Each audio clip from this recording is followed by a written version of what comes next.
Kawhi has all of the things to be what everyone says. If he would have been healthy, given his success rate over his career, ultimately, when you look at his trajectory and what he was accomplished when he's healthy, almost anything was possible. Here we are. Welcome to this edition of Road Trippin. Before we dive into all things NBA playoffs, Channing just dropped on me. Actually, Perk, I don't know this about you. Are you a country music fan? Absolutely not. Oh. Absolutely not. I'm not a big music guy, right? Like, you know what I'm saying? Like my favorite artist right now is Big X the Plug. You know what I mean? Of course. Yeah, of course it is, right? But I'm more of a 90s R&B type of dude. You know what I'm saying? Like, I ain't really into all this new age, you know what I'm saying, drive by your crib and shoot it up and all this stuff and that country stuff. I never was into that. So that's what we have. You're a lover, Perk. You just want to listen to Escape and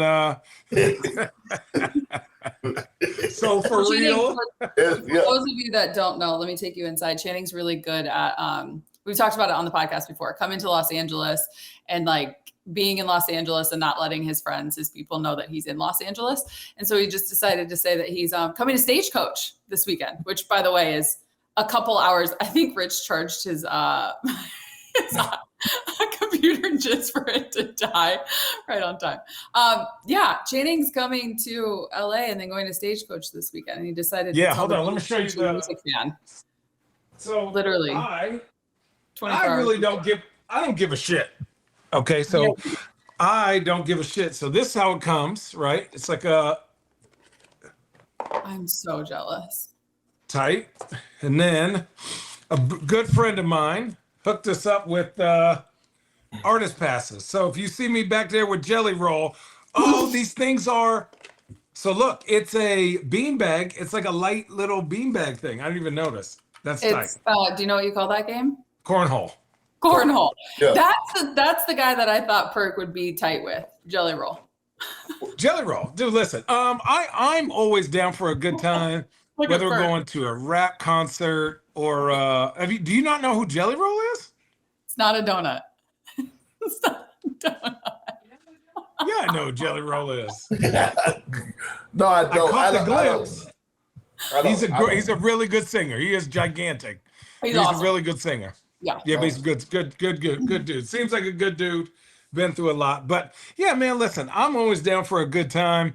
Some friends' 40th. You know, we made some connections. I'm like, Stagecoach. Why not? I got my jean shorts ready. Going out there with my New Balances. Wear a hat. Have some drinks. Bandana. I'm good.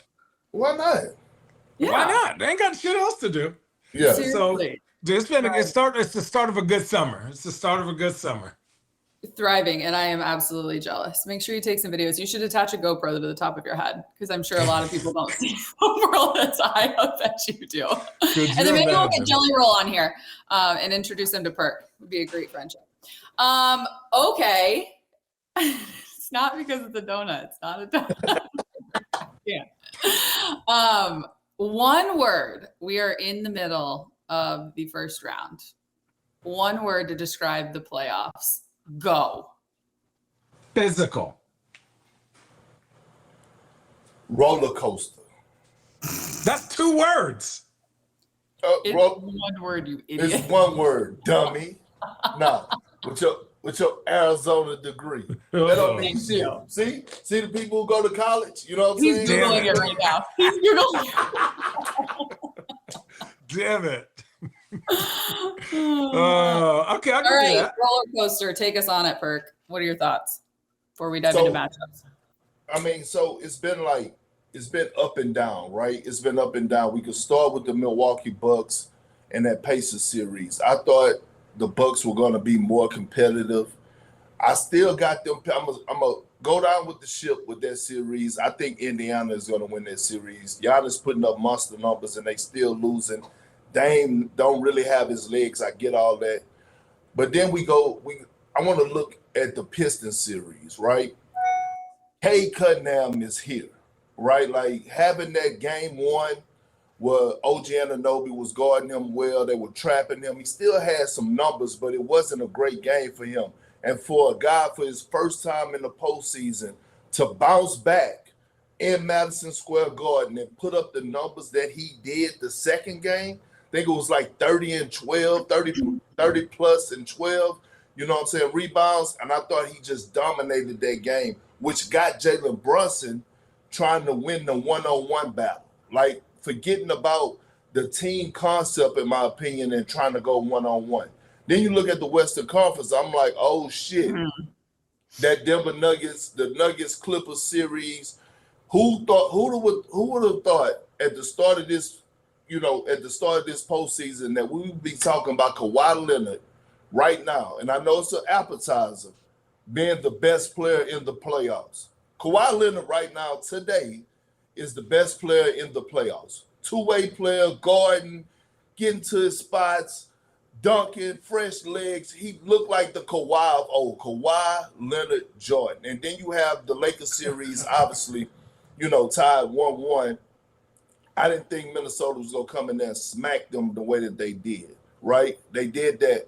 And last but not least, I knew who Oklahoma City was, but the Memphis Grizzlies,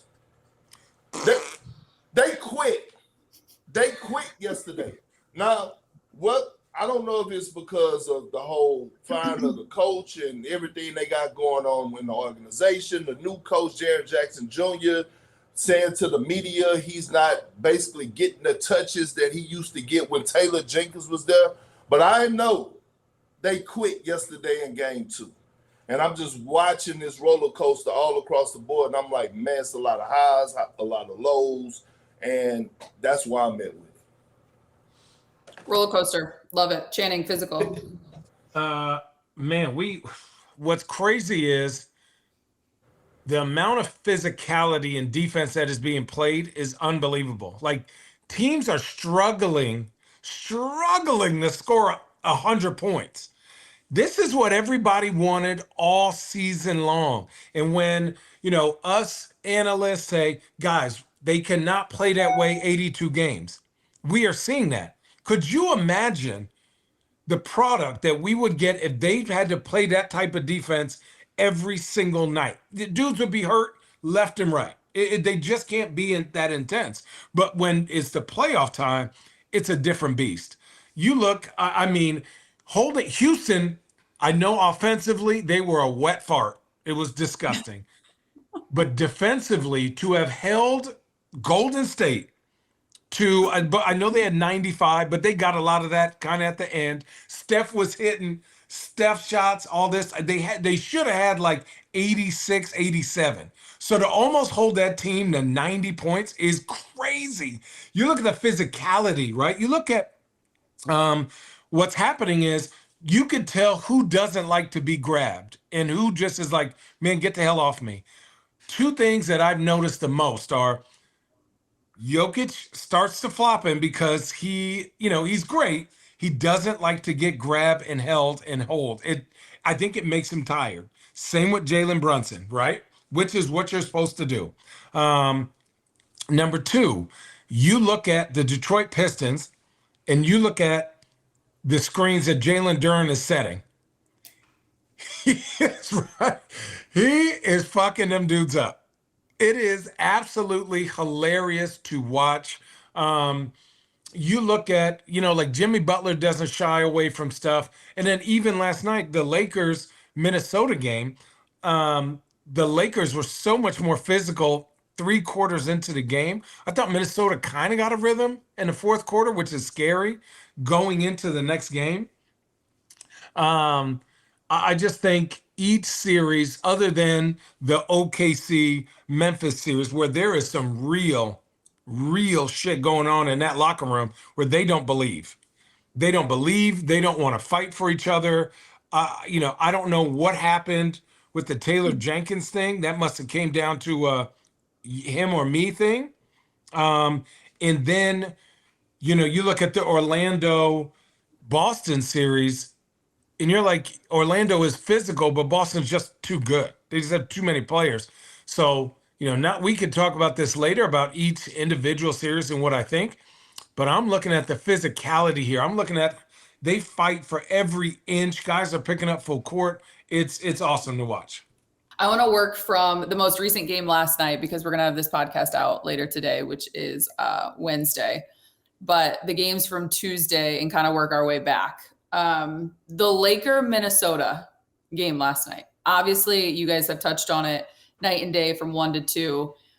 Do you have a feel? Do you have a pulse? And then I also want to get into just the moment from JJ there in the third and just kind of what that showed you about the squad. Ant credit it to being the difference in terms of they were making that run, as you mentioned, Channing, and then the Lakers responded 9-0 after he spazzed out, as LeBron said. So just kind of your thoughts if you have a pulse of this series yet as it's tied 1-1 going back to Minnesota. I think inherently the Lakers are not a grimy team. And JJ understands that each possession they cannot, even if they get up 20, they can't let the reins off the horse. And the keyword here is inherently.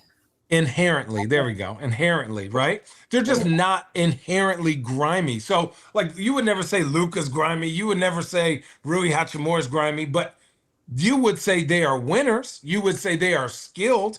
Now, in this series, they're going to need to get a little dirty, get a little grimy at times to battle back through Minnesota's momentum swings. When Ant gets going, when Naz Reid's get going, they got to get dirty and get grimy and physical and get rebounds. And so to me, I thought if you're just ho-hum walking out there in a series like this, I would have lost my shit too. Y'all act like it's a fucking playoffs. Game 2, if we lose this, go down 2-0. Listen, if we get just in the big picture, if the Lakers got swept, that's all our jobs. We all going somewhere except for Luka and Bron. So to me, the intensity has to start with your coach because every possession matters, right? And the expectation of if we're not just trying to win this series, we're trying to go to the NBA fucking finals. So if you are not locked in on every possession, what the fuck are we doing? Because as you saw at the end of that game, and I know I said I thought that the Timberwolves are going to come back, but teams go through swings. What I noticed this game that I didn't notice last game, and this is the truth, Bron struggles to get by Gobert nowadays. I could say that he's 40. This team is, they need Bron to play the way he did in game 2 defensively. Oh, yes. Yes. And the way he is having to exert that kind of level. I mean, he even said it after. I'll give you a few stats that we were talking about in our postgame show. Obviously, for those of you that may be just becoming a Road Trippin fan, I obviously cover the Lakers, so I see him night in and night out. And specific to last night's game, it was the season low in terms of points for Minnesota at 85. It was a season low in terms of threes made. They had just 5 versus the 21 of 42 in game 1. It was disgusting. It was Minnesota coming into game 2 had 56 they were the NBA active leaders, 56 straight games of scoring 100 or more. Lakers hold them to 85. They were also 20-1 coming into last night, holding opponents below 100. The Lakers scored 94. Just in terms of that grimy, grinded out and the effort that you have to get from LeBron on that end to then ask of him to be what we have seen for so many years offensively. Is that going to be a different challenge? Yeah, but I think here's how they're going to win the series. Bron, you know how obviously be opportunistic offensively against Gobert or whoever you think, Naz Reid, whatever, DiVincenzo. The dude who cooks Gobert every single time, there's 2. Number 1, Luka. Hey, that boy be shaking in his boots. No, Luka. And 2, Austin Reeves gives him the business. Mm-hmm. Exploit that as much as you can. And then Bron, be a playmaker, be opportunistic, be physical, like be more old school. Bron's impact can be held more if he has 16, 12, and 11 than if he had 25, 7, and 6. Like fill in the cracks, because that's where your greatness comes from. Oh, you need me to be a passer today? I can be the best passer on the court. You need me to be a defender? I can be a top 2 defender on the court. Like, that's where he's going to be needed in this series, because I don't know if he has the offensive package or legs to take advantage of guys outside rather than physical on the inside on the post. Like, put him on the block and go get a layup like we used to against Golden State. Well, this is not Golden State, but let me say this. Seriously. First of all, I didn't know Jaden McDaniels grew. I'm watching this dude on television yesterday. I'm like, the fuck is he 6'11"? Like, yes. Yeah, he is. He's fucking tall as hell. I didn't know you could still grow in the NBA. I didn't know people were still hitting growth spurts, but the stage is set for Luka Doncic, right? Like, this is his fucking moment. When you go back to what we heard Bron say, Luka, we don't want you to fit in, we want you to fit out, right? Like, meaning, here, dog, I'm actually giving you the keys to this car offensively. Go handle your business. When was the last time, honestly, we could say that Bron played with a guy where he could say, here, I trust you completely offensively to go do what you need to do, go make guys better, erupt for 16 to 18 points and set the tone in the first quarter. Now, let me say this. That was the best game Luka has had in the Lakers uniform. Yes. The triple-double, it shows across the stat sheet, but I was watching the little things because I called them out on it. I was watching him fucking slide those feet. He was sliding those puppies all night long. They was trying to pick on him. Anthony Edwards, nope, I'm taking it. Like, getting in the trenches, getting rebounds, getting elbowed in the face. I'm like, okay, Luka, this is what I'm saying. We know you can do everything else, but get in the trenches. He got in the trenches last night.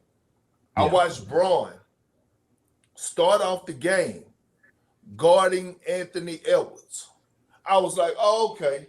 He's setting the tone. Then, all of a sudden, I watch him go to Julius Randle, right? Like, that's a physical ass matchup. Julius Randle is physical as shit. He want to play daddy ball all day long. I was like, okay, Bron. All of a sudden, I watched JJ make a sub. Bron goes to Rudy.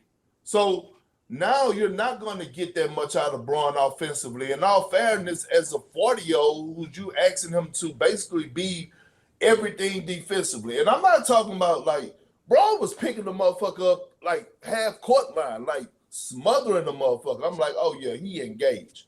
Now this is where Austin Reeves come into play.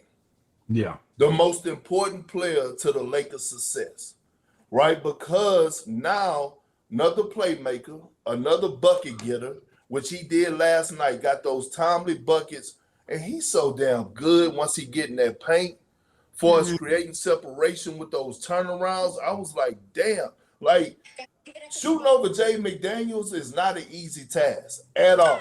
No. At all. Like, and I'm talking about with the little, little soft touch, little featherly touch. I was fucking roll with it. Minnesota side of things. One, Anthony Edwards got to find his niche. Oh, last thing, let me credit JJ Redick. Oh, yeah. Allie, was I tripping? Or did I see LeBron James coming off of fucking pin downs?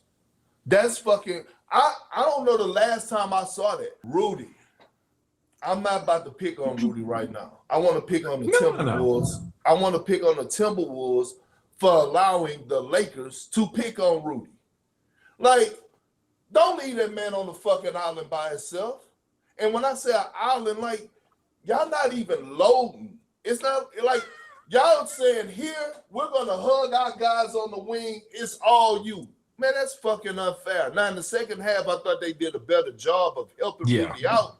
But, like, bro, a motherfucker having 8, 9, 10 dribbles to get into their bag, and nobody's stopping that. Nobody. So, again, I think this series is going 7. I picked the Lakers in 7, but it is one of those physical matchups. They, in my opinion, they need to go in game 3, set the tone, take the crowd out of it early, and they're going to be in good hands. I was just going to ask if you think game 2, if that kind of style favors the Lakers, if that's how they're going to have to play this whole series. Hell yeah. Hell yes. They just you gotta get layups and set your defense. Get great shots, set your defense. You're not a good 3-point shooting team. Fuck it. Pretend like you're shooting outside, all layups. It's windy. If you, man, they couldn't kick that bitch in the ocean last night. They were shooting because they had to, because it was a shot clock, but they were, it was gross. You got anything else before we go on to the next series? We're going to have a little bit about this. No. Okay. No, it's going to be That's rocking. Gonna be one of them, though. In Wolves Den or whatever the fuck they call it, it's going to be rocking. It's going to be rocking. It's going to be rocking in that motherfucker. Okay, well, let's stay in the West and get into the the matchup that has Channing up in flames on Twitter. Oh yeah, and some of the best posts. James Harden, when I have United States currency on him, is very funny. What's the post? What's the post?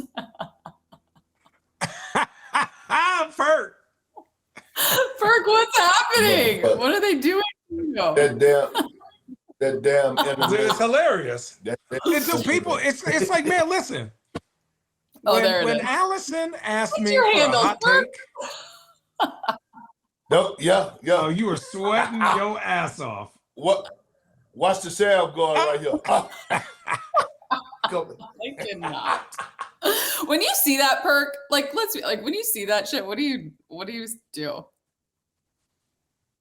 I posted it, right? I'm the one that posted it. Fuck, I was doing the field. No, not the actual handle drill. When you see people use it in the context for which it was used. Shitheads. And I see it so much. Yeah. But it's you are a part of a lot of memes. It is very funny. Okay, this one was funny too. We're not picking on you, Perk. It's hilarious, and it's going to take me into what Channing did. Obviously, last week I asked for a hot take, and Channing gave a hot take. What's the definition of a hot take? What you did? What it is. Thank you. What I did was a hot take. Did I expect that to happen? No, but like, could it? It wasn't like it was that far away. They only lost by what, 4 that game? And Russell Westbrook made a shot. Christian Brown made a shot. So anyways, go ahead. So what he's talking about is going into the Clipper-Denver series. Channing said that the Clippers could sweep Denver. Well, obviously that didn't happen.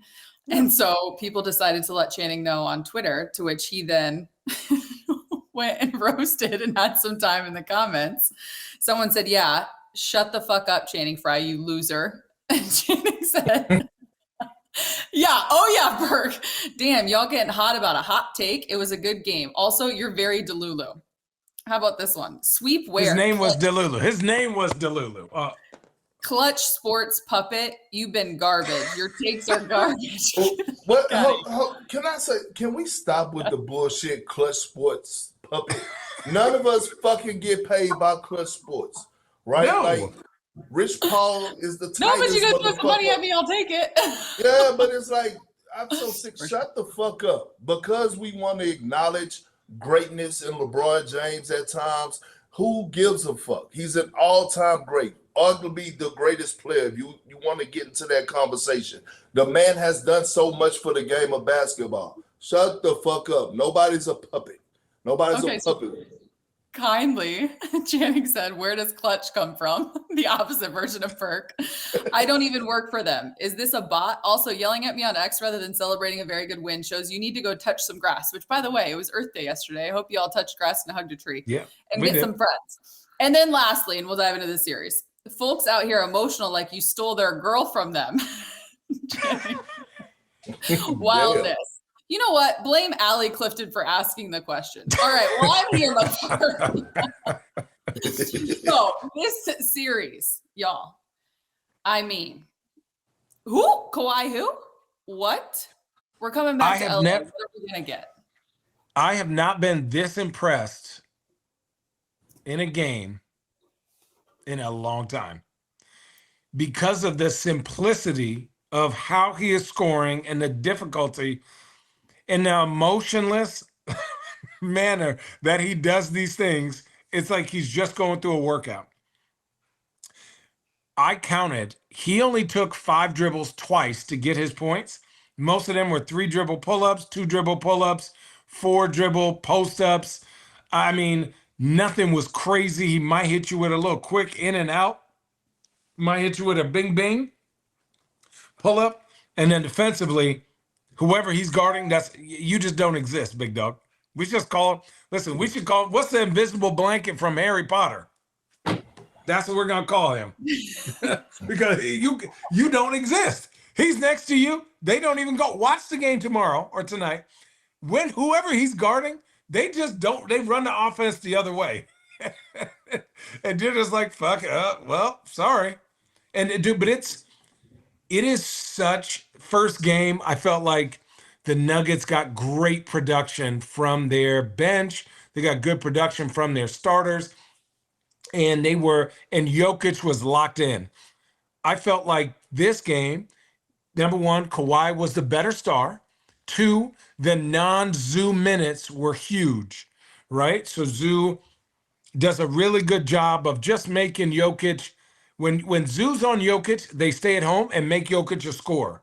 When he's not, they've done a way better job at collapsing on these, and dude, give credit to the Nuggets for just cutting and moving. They've made Jamal Murray's life miserable. And then on the other end, Jamal Murray and Jokic, you win every single screen and roll, big dog. Every single one. And then they had to double team at half court because they were hitting. And now it's swing, Derrick Jones Jr., Norman Powell starting to get a little bit of a rhythm. He's been a little lackluster for me, but man, I felt like this is going to be that series. Whoever stars better and making that other team adjust is going to win the game. I'm with you. And look, gang, they should be up 2-0, to be honest with you. The Clippers should be up 2-0. I called out my guy T. Lue. I thought game 1, less Norman Powell and more Nicholas Batum in game 1. They walk out of there with a victory. I didn't know that Nicholas Batum was on minute restriction, right? So I didn't know that till after I called my guy T. Lue out, and then he won game 2, and then he texted me, yeah, motherfucker, Norman Powell. I'm like, okay, I'm not saying Norman Powell. Like, we got it going late, Lou. Like, keep a cool booty. You my guy, right? Like, I just thought Nicholas Batum was hitting big shot after big shot in game 1, 6-9, where they was, not getting those offensive rebounds, whatever. Big Zubac. Lord have mercy. Lord have mercy. On both sides of the floor. The fact that he's like, they're sending traps every now and then, but most of the time he's one-on-one with Jokic, right? Like, Jokic is really having to get into his bag. Like, he's having to shoot more threes. Zubac is not shying away from the contact. And the trust that they have in this man offensively. Like, I don't think people realize how valuable it is to have a high IQ big that you could hit in a short roll, and he's able to make those decisions. He is dropping dimes. He's already going to get you to 16 and 12, 20 and 10, but now he could get you 4 or 5 assists. He's going to get the blocks, and I'm like, oh, God. And then his hands are some of the best in the NBA for the fact that, and I played with Amari Stoudemire, and it's not that Amari catches the ball. When Steve throws him the ball, he's running. And he's not just looking at the ball when he catches it. He's looking at who's coming in these rotations as he catches the ball in a position of strength and making the right reads 90% of the time.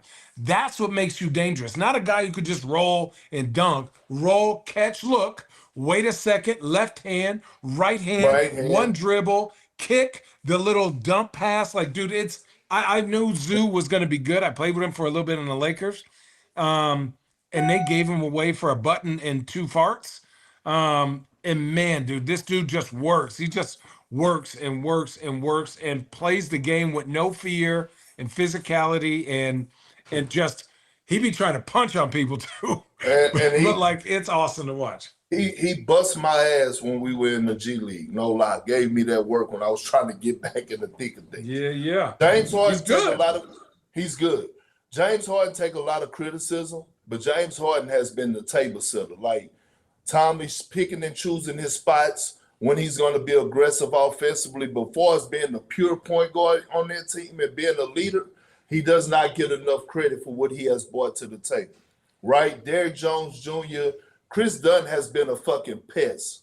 Don't nobody talk about him enough. His journey, right? Like being drafted, as a lottery pick, bounced around the league, out the league, and now all of a sudden a coach believes in you and you're playing your role to the T. Now he's gonna have to knock down that corner three consistently, right? But just give me one, damn. Yeah, but when he brings defensively, this is why Jamal Murray is having problems. That series, and then Allen, Channing, Kawhi, motherfucking Leonard, Jordan.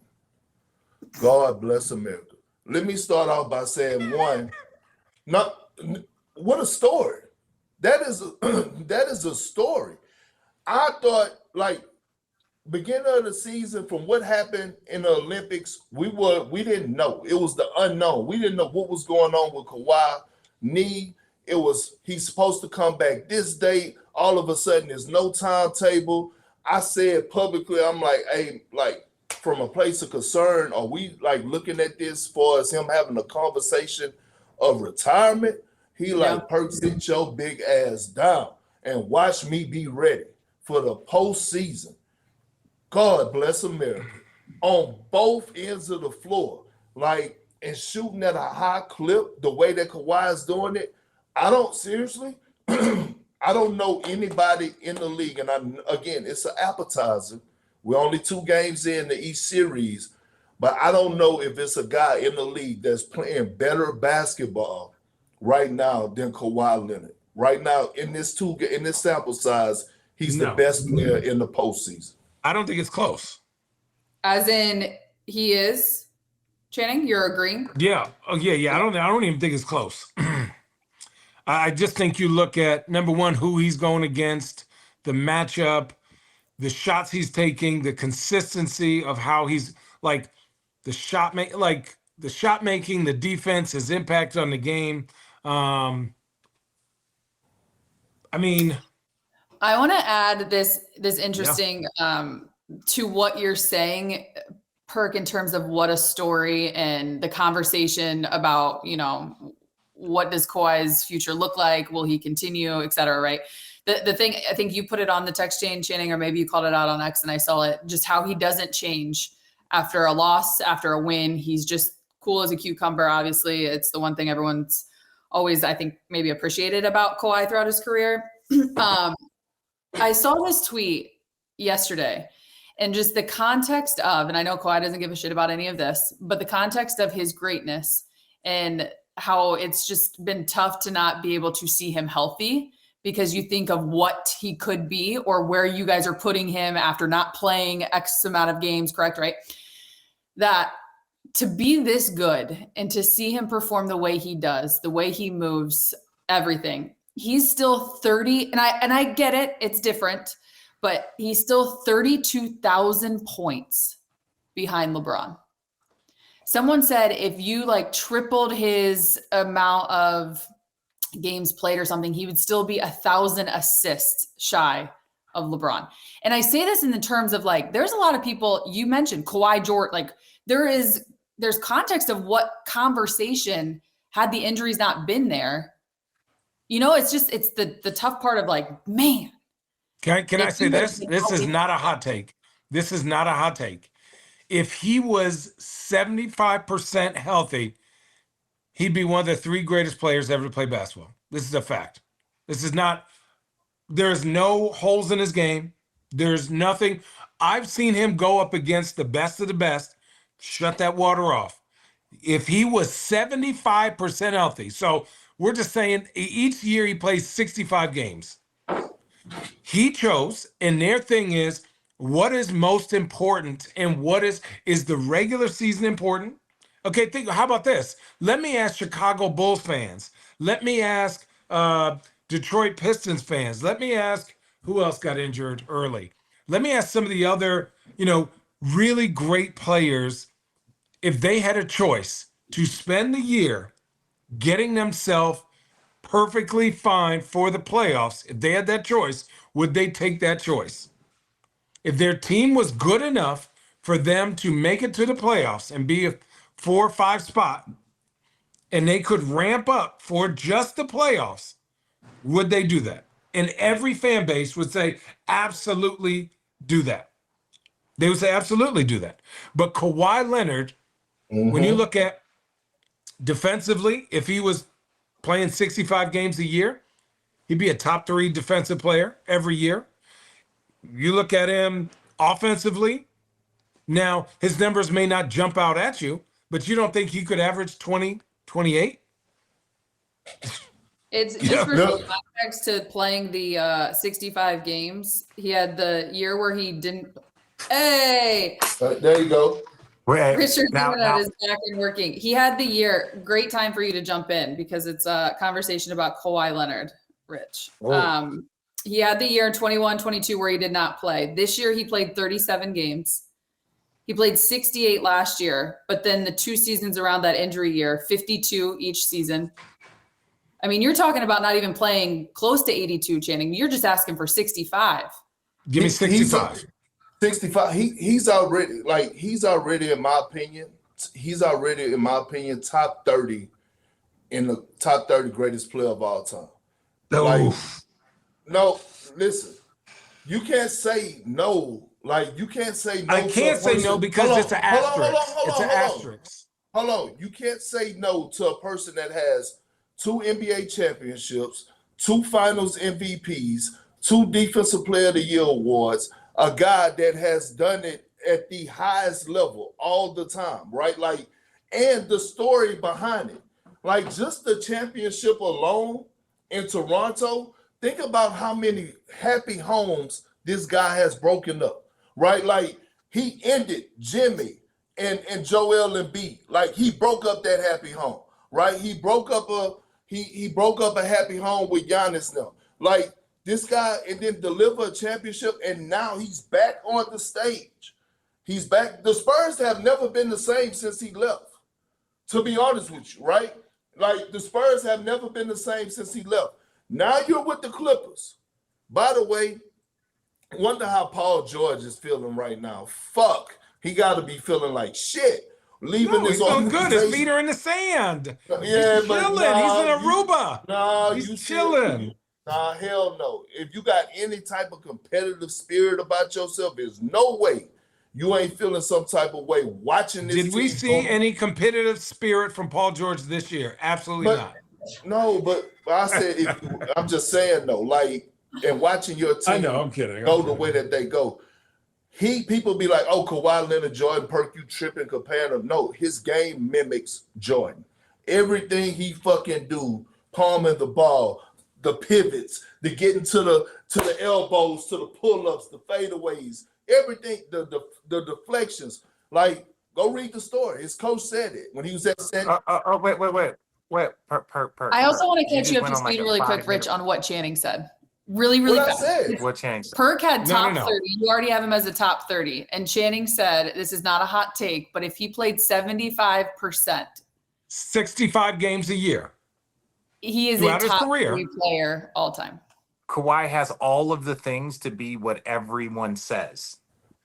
Like, he has all of the things. If he would have been healthy, given his success rate over his career, I think at one point in time he had the greatest winning percentage of anybody that had played more than like 8 years or 9 years. A lot of he started in the Spurs system, but he helped take that Spurs system into like the next generation and continued dominance. Again, I think they won 67 games before he hurt his ankle, and that Warriors team went on to win a No, we beat that Warriors team. But ultimately, when you look at his trajectory and what he was accomplished when he's healthy, truly, almost anything was possible. I'm not going to say like he was going to be better than Kareem or MJ, but like you could have put him in a class with any player in history. I would put him, again, we know this because all of us know the history of basketball. You look at a guy like Bill Walton. Bill Walton wins the MVP in his second year. Next year, they're like 50-5. He tears his knee up, and then subsequently misses so many seasons. Comes back with the Boston Celtics, wins Sixth Man of the Year the next year, and he was the only person to win MVP and Sixth Man of the Year until James Harden did it. So when you look at it, it's like the health of a player.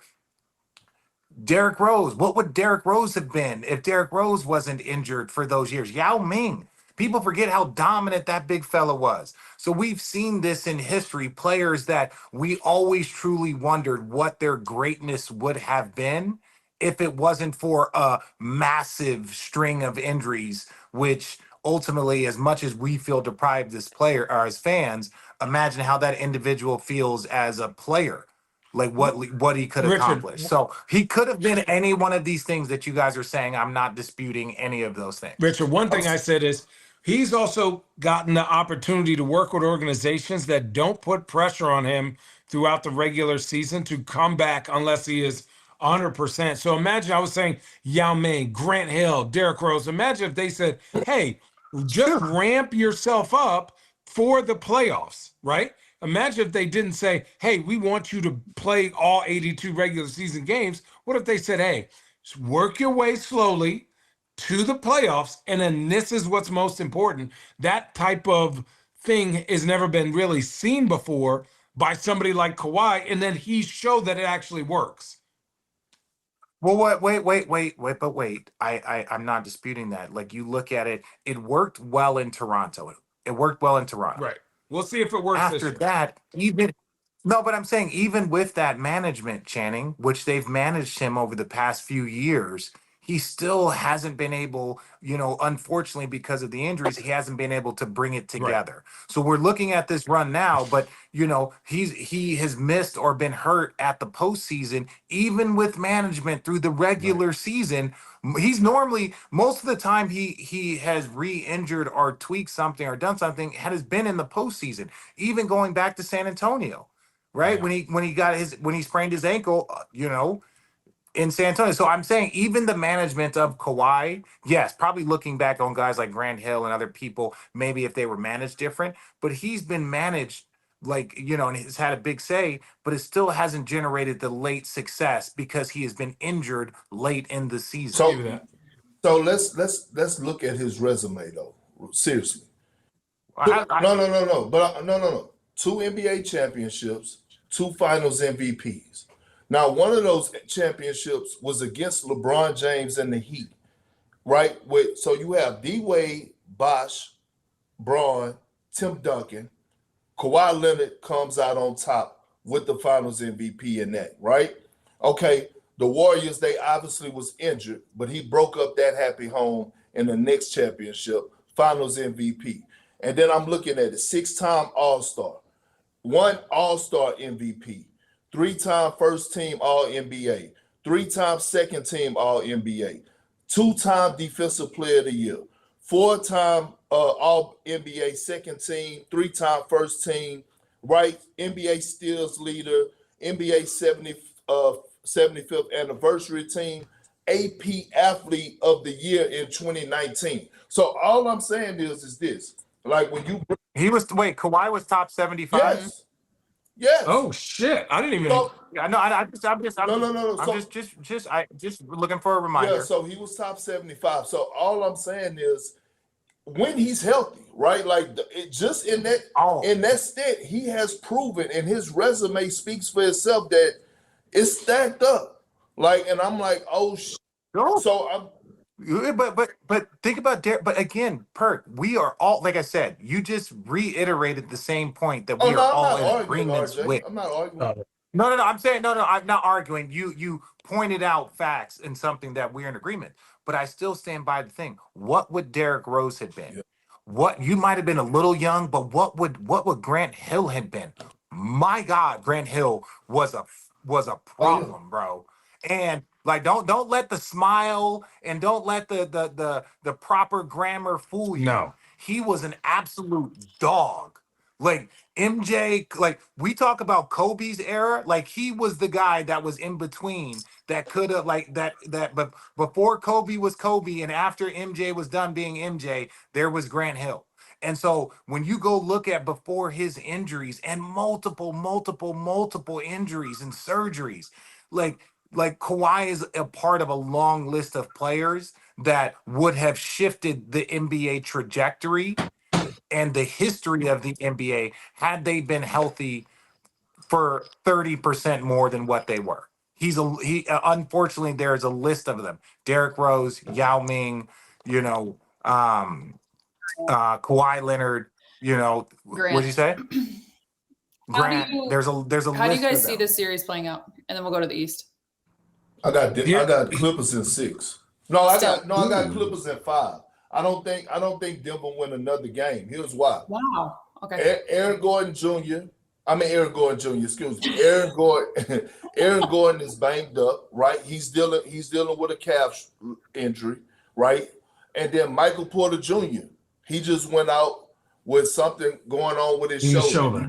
Yeah, so the Clippers they're not back. They ready. They ready for action. I don't think Denver gets a game in what is that damn arena called? The Intuit Dome. Intuit Dome. Yeah, I don't think they fucking get a game in there. So I see this series on 5. I'm looking forward to seeing the Intuit Dome fired up. That's what I want to see. I want to see what this is gonna look like. Yeah. I want to see what so this you got 5. I would say let's say hypothetically. Let's just say hypothetically the Clippers win.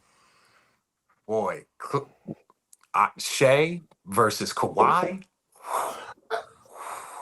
Yeah, that's a different beast. My God. But this is what though we would look forward to. It would Kawhi versus Steph, Kawhi versus KD. Like Kawhi is just very quiet. He's the Jokic. He's that superstar that doesn't say much. He keeps to himself. He don't want any extra press. He don't want any social media. He don't really fuck with people. And I had Kawhi as a rookie. He's a great human being. Great human being, great dude, he's him. But he's a very conservative superstar. So that's another part. It's like we're not able to see more of who he is. But he does have more personality than what they show on television. That's just his thing. So I say that to say, watching those two go at it, the most efficient, elite players in their respective positions, I think Kawhi is more of a small forward wing, where Shea is more of a 1-2 hybrid. Watching those two go at it, Snoop said on First Take this morning, I think Oklahoma City is going to lose to the Clippers. Our little brothers are going to handle that. No, I think that's dirty. That's dirty. Yeah. That's the issue with the Clippers. That's how LA people disrespect the Clippers. It's like subliminal, good.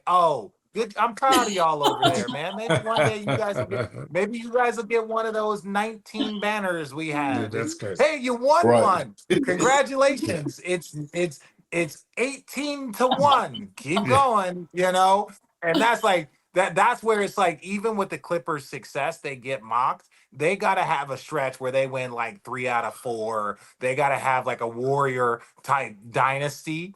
And then maybe something happen. But they real far. Okay, let's go to the East. We talked. By the way, Perk, I'm going to come to you at the end of this for a little nugget on our pop culture. I want you to educate us a little. Give us a little nugget on pop culture. We've talked about Jelly Roll. We've got Snoop in. Pacers Bucks. Told y'all. I told the world. I told y'all. If TJ McConnell's talking shit to your enforcer, you're fucked. You're fucked. TJ out there talking about shut up. Shut up. Shut up. Shut up. TJ's the nicest. God, TJ. That's how you talk to him, TJ. You ain't afraid of nobody, TJ. None of them are. You grew up in those streets of Tucson. Man, and I said, you know what I'm saying? You was raised on those streets of Tucson. Listen, you ain't afraid of nobody. Perk, you were an enforcer back in your day. If TJ McConnell told you to shut up, what would you have done? I mean, what case? Perk would have been shocked and awe of wait, is he talking to me? But it's not the first time I done seen a little guy who got that edge to him. Y'all know Eddie House. Like Eddie House was one of them.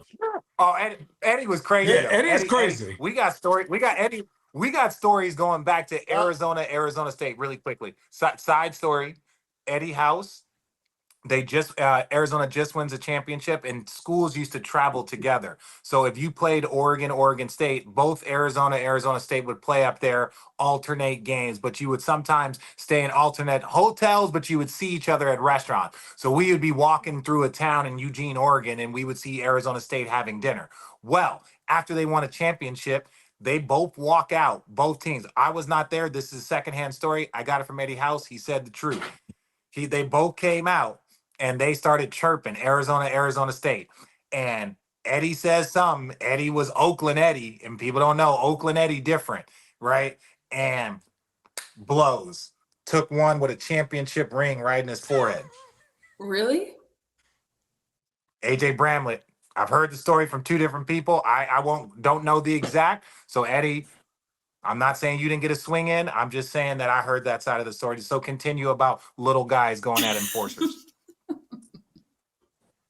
Since you mentioned no, that's all I was saying. So it don't surprise. But TJ McConnell, just because you're a little guy, that don't mean you don't have that dog in you. But Channing, I would be mindful now. This series is far from over, right? It's like, oh, look, I'm scared. I am scared. I am a little weary, but I'm gonna run that belt right up.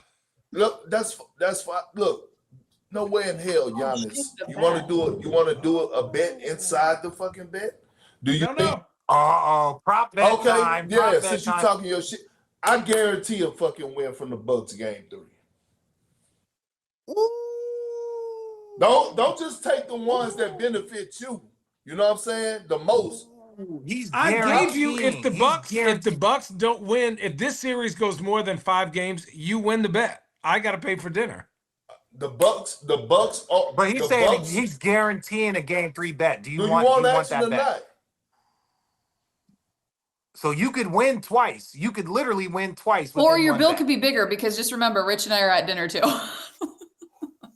Right. Oh. Someone, as you're thinking, the walk I'm gonna go on before that dinner is gonna be a long walk. As you're thinking, Channing, someone in the YouTube comments said, "How the hell are Allie and Richard benefiting from this bet? They're not even a part of it." Free dinner. Oh, we don't always get the benefit. It's dinner, so that's what it is. Are you taking it, Channing? No, I'm not going to take it. I'm not going to take it. They're going to win. They might win that game. They'll lose game 4, lose game 5, wrap up the series. Everyone gets fired. Giannis goes somewhere else. Channing, take the damn bet. No, you take it. You take it, Alex. Make it worth watching. You make it worth watching. You gonna be a pushover? You scared? Yeah. You scared? That's what it is. And if you lose, you can take it out at Stagecoach. It's fine. Oh, true. All right. Yeah, I'll take the bet then. You're welcome. All right. So you have Indy winning game 3. Perk has Milwaukee. Guarantee. Yeah, I'll guarantee. Perk is guaranteeing a Milwaukee victory in game 3. I respect it. I'm standing on that. Any other thoughts on that series before we go to New York? No, Siakam. Nope. Hey, Siakam. He got 2 moves: spin right, spin left, but he cooking everybody. I call him a tornado. Bet that he go cook in game 3 then. Since Siakam, he's spinning right, spinning left, and doing all these damn spins. Perk, we can't have 9 prop bets. Siakam is averaging 25 points this series. What bet game 3? Who's guarding him? Kuzma? I said bet game 3. It bet game 3. No, I don't want to bet everything. Yeah. Okay, then shut up about it. We need a bet. We need a betting sponsor for all this shit. Will the New York Knicks win the? Will the New York Knicks make it to round 2? I hope so. I believe they are still favored in the series. That's what I'm saying. That's what I will say. Hey, okay, nobody's bringing up how does fucking Karl Anthony Towns not score in a whole half? And I'll tell you 2 things that everybody saw that nobody saw. Remember last year when Minnesota played teams and they went small and they put like a bigger 3-man, like Tobias Harris was guarding Cat. He wasn't doing nothing. And then when Detroit picked up the pressure, it went to Jalen Brunson one-on-one ball. Nobody else was touching the ball. That's the problem. That's the problem. That's the problem right there. Like, you're the point guard. Tom Thibodeau, you're the coach. It's on you. And look, 50% of the blame goes to Cat for allowing Tobias Harris to guard him. The other 50% is broken up between Jalen Brunson and Tom Thibodeau. Force his big ass on the fucking block. When we played the Cavs in, I think it was 2009, 2010, and Antoine Jameson was on the squad, Doc came into this series, and at practice, he said, we're going through Kevin Garnett on this low block. Your ass is going to shoot 20 to 25 shot attempts a game. He can't fucking guard you. This is how we're going to win this series. Go back and look at that series. We posted the shit out of KG on Antoine Jameson. That's where the shit comes from. Like, yeah, Cat, you got to be a guy. Hey, give me this motherfucker. But Jalen Brunson, like, you're taking this matchup personal now with Cade Cunningham. We get it. You could close 4 quarters. But you and Karl Anthony Towns have been one of the better pick and roll duos this season. The facts and numbers says that. Go back to it. It don't have to be direct post-ups, but damn. Well, again, it's like you said, it's both sides. It's both sides.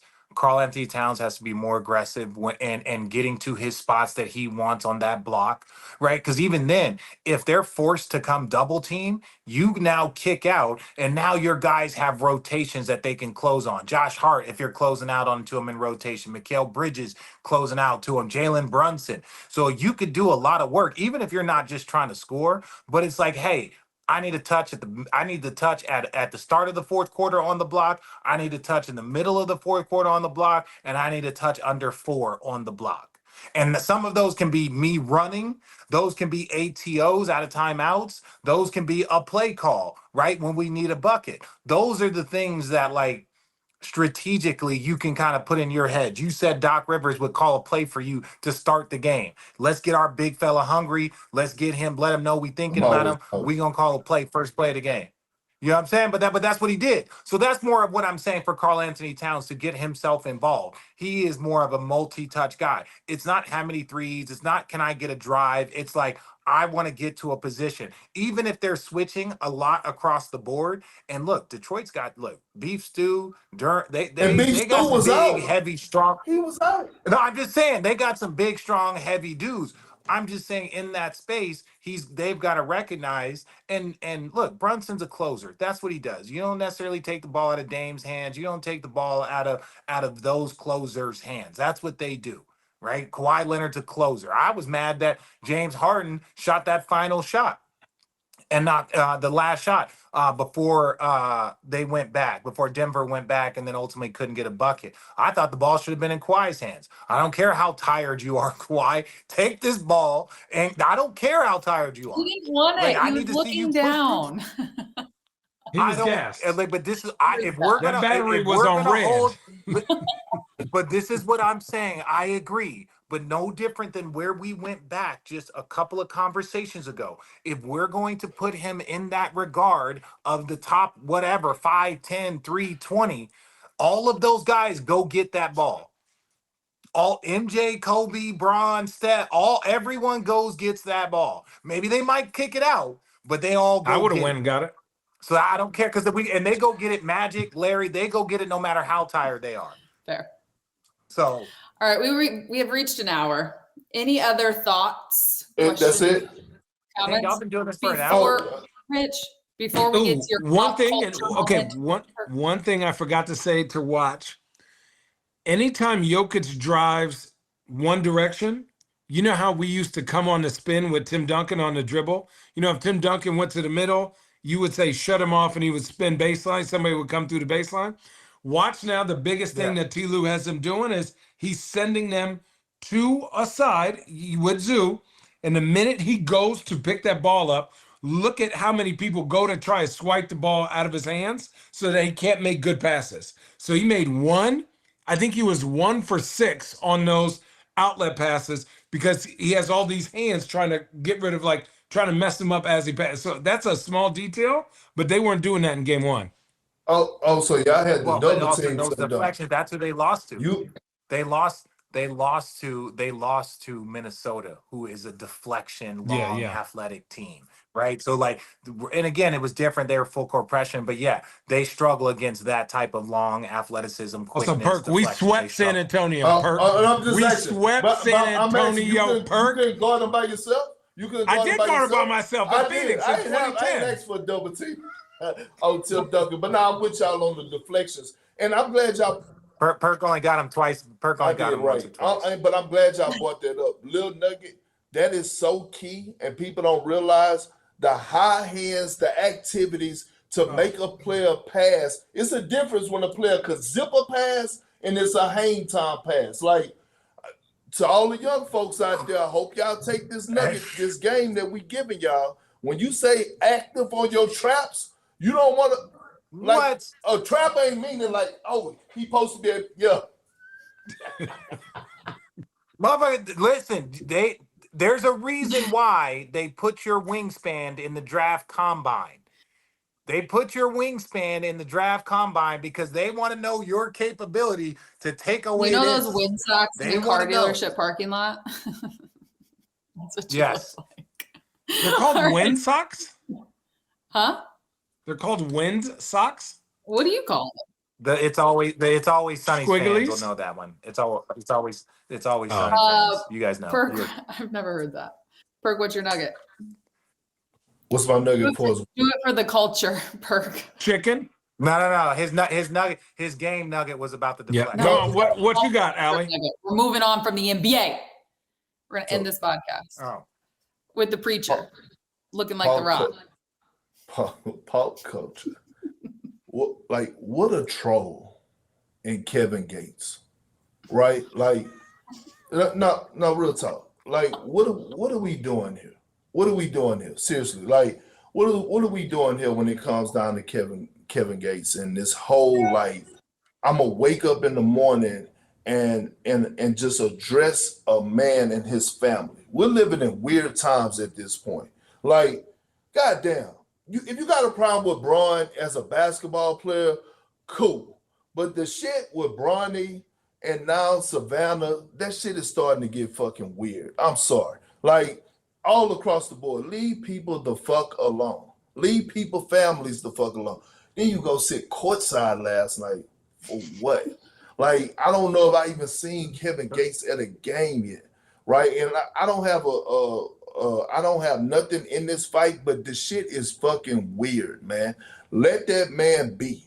Like, god damn, is he that awesome of a human being that you just gotta hate on him that fucking much? And here we go, the clutch checks again. No, it's not clutch checks. It's being real. Like, you cannot like LeBron as a basketball player, whatever the case may be, but to wake up in the morning and just address some shit that's going on with his family is pretty fucked up for no reason. And I just found that very strange. Richard gets paid by clutch. Do I? It was a joke while you were gone. It was a big thing while you were gone. Oh, I was like, oh yeah, I don't get paid by anybody.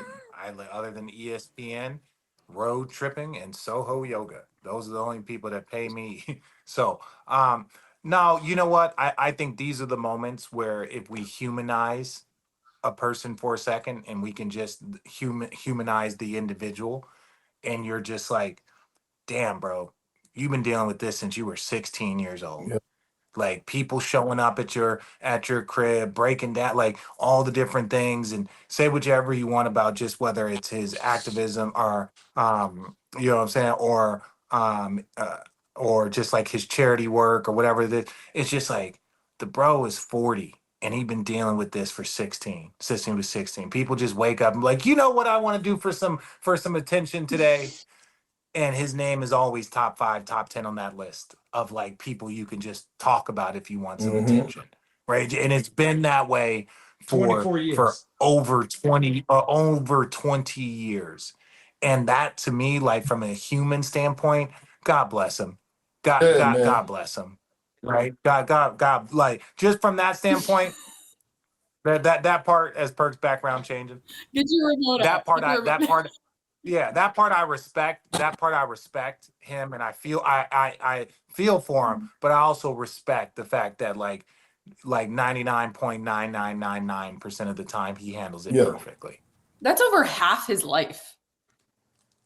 Yeah. You got to be built different. You got to be built That's different. That's why he's a billionaire, Allie.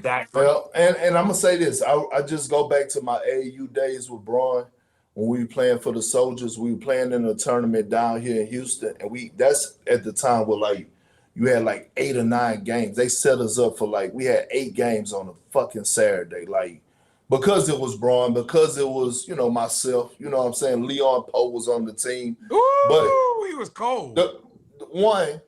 He was why everybody, in AAU days, shit, you don't know nothing about health and body not back then, right? Like you're going to McDonald's, get something between the games or whatever. Braun was eating fruit and drinking water. But on top of that, the motherfucker left. And I was like, hey, bro, where are you going? He was like, no, I got an hour like media training. Like and learning like me, this is no bullshit. This was at the age of, we were 17 then. At the age of 17, like go and get media training. You're not even from Houston. So that goes to tell me that one, it had to be set up. Now you're going to media training, come back and then finish playing in the basketball game. So that tell you what his mind and his mentality from day one was like, he was instilling and being built for all this. Because all this is still part of media, social media. Yeah, but I'm saying the emotional side. Like, yes, the training, we are all trained to handle bullshit. The emotional side of that, right? Nothing gets you ready. He's gonna go get trained for an hour. He's not trained for an hour on some random individual like on the internet going at him and his family. Like you ain't trained for that. That's an emotional intelligence. That's an emotional like power that you can handle those things. And most of the time just be like, hey, I'm on my journey. This is where I'm going. I'm not looking left at this clown. I'm not looking right at this clown. I'm going straight on my journey. Yep. Touche. Love it. Touche. Every week, educate us in the culture, please. I'm coming to you every week. Maybe in the beginning, maybe in the middle, maybe at the end. What? Channing, go rock out at Stagecoach. I'm so jealous. Maybe we'll do a live this weekend. We won't count you in. Please don't count me in. I'll be back Sunday. Road Trippin.